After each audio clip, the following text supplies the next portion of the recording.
Hi, I'm Mandi Xu. I'm a principal in Russell Kennedy's Workplace Relations, Employment and Safety team based in Sydney. For the past 15 years, I've been helping organisations and businesses navigate our complex regulatory regime in this area throughout the whole life cycle of the employment relationship.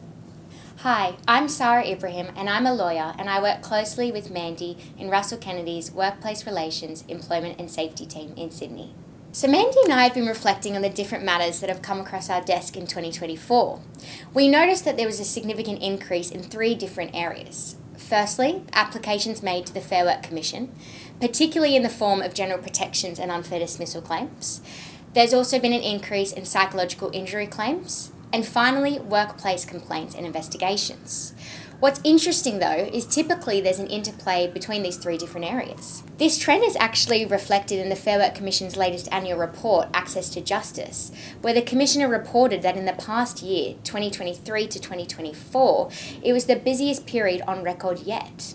The Commission actually received a staggering 40,000 applications, which was a 27% jump from the previous year, and the highest ever record of applications being made since the introduction of the Fair Work Act. So Mandi, what do you think are driving these claims? I believe there are four key factors driving this trend.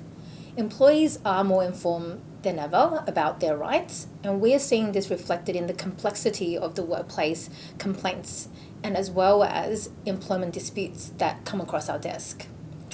Economic instability is another contributing factor. Financial uncertainty and market volatility, both within Australia and globally, is placing increasing pressure on businesses. And it's been reported that 40% of workers are now prioritising job security over pay. And this signals a climate of uncertainty where there's been a shift in workers valuing job stability and long-term career prospects over pay increase.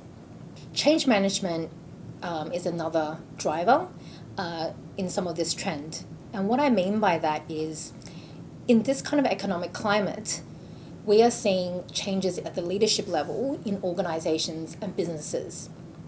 And new leadership leads to organizational transformation, restructure, shifts in workplace culture, changes in policies and procedures.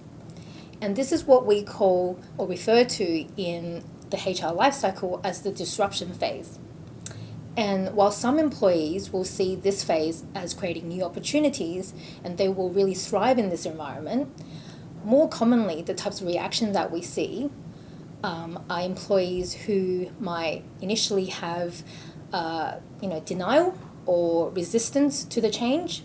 They may also have fear, anxiety about the uncertainties that the change brings, and it could also lead to frustration and even anger. And this leads to the fourth factor, which is mental health issues in the workplace and awareness around these issues.